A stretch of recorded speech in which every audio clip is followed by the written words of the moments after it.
Évangile de Jésus-Christ selon saint Matthieu, chapitre 22, versets 15 à 21.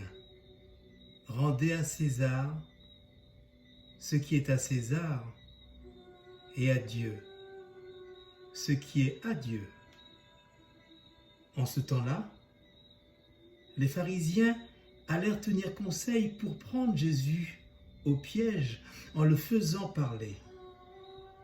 Ils lui envoient leurs disciples, accompagnés de partisans d'Hérode. « Maître, lui disent-ils, nous le savons, tu es toujours vrai et tu enseignes le chemin de Dieu en vérité. Tu ne te laisses influencer par personne, car ce n'est pas selon l'apparence que tu considères les gens. Alors donne-nous ton avis. Est-il permis, oui ou non, de payer l'impôt à César l'empereur ?» Connaissant leur perversité, Jésus dit : « Hypocrite, pourquoi voulez-vous me mettre à l'épreuve ? Montrez-moi la monnaie de l'impôt. » Ils lui présentèrent une pièce d'un denier. Il leur dit : « Cette effigie et cette inscription, de qui sont-elles ? » Ils répondirent : « De César. » Alors il leur dit : « Rendez donc à César ce qui est à César et à Dieu ce qui est à Dieu. » Acclamons la parole de Dieu. Bonjour mes chers amis. L'évangile qui nous est proposé ce dimanche pour nourrir notre foi nous renvoie au problème sur le rapport de l'Église et de l'État. L'évangile est d'une actualité frappante car nous sommes dans un monde où la contestation est implicite en matière religieuse. Cet évangile nous fait réfléchir sur une dimension cachée, spirituelle, en répondant à la question : s'il faut rendre à César ce qui porte l'image de César, que doit-on rendre à Dieu ?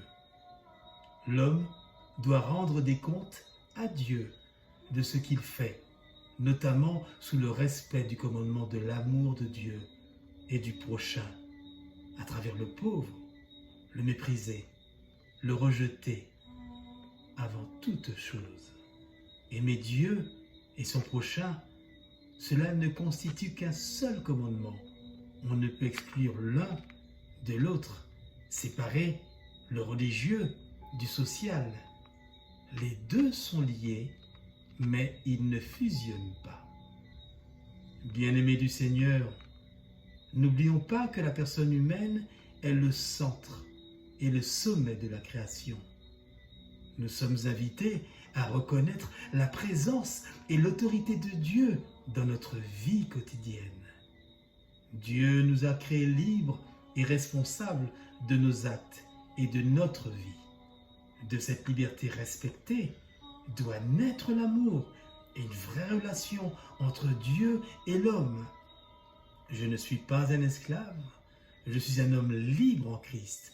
J'ai ma liberté de conscience et de raison et je dois l'exercer. Dieu ne se substitue pas à César. Il me laisse libre d'inventer les chemins qui conduisent à suivre l'amour du prochain et de la justice même de Dieu. Frères et sœurs en Christ, l'homme en général, qu'il soit croyant ou pas, est une créature, un enfant de Dieu. Il est libre et responsable de ses actes, mais ceux-ci doivent être guidés par l'amour et la justice, le souci de la paix et de la création. Nous sommes solidaires de nos frères en humanité et nous devons nous engager dans les réalités du monde. Mais celui qui est hypocrite avec son prochain l'est aussi avec son Dieu. Nous croyons pouvoir tromper Dieu en cachant notre péché sous des allures de sainteté. En étant ainsi hypocrites, nous nous privons de la miséricorde de Dieu. Déclarons donc une guerre sans merci à toute forme d'hypocrisie, en pensée, en parole et en action, et demandons à Dieu la grâce de nous éclairer dans le chemin de la justice pour la construction de la civilisation de l'amour. Amen et bon dimanche. C'était la parole dominicale de l'aumônerie catholique de Prison de Ducos en Martinique.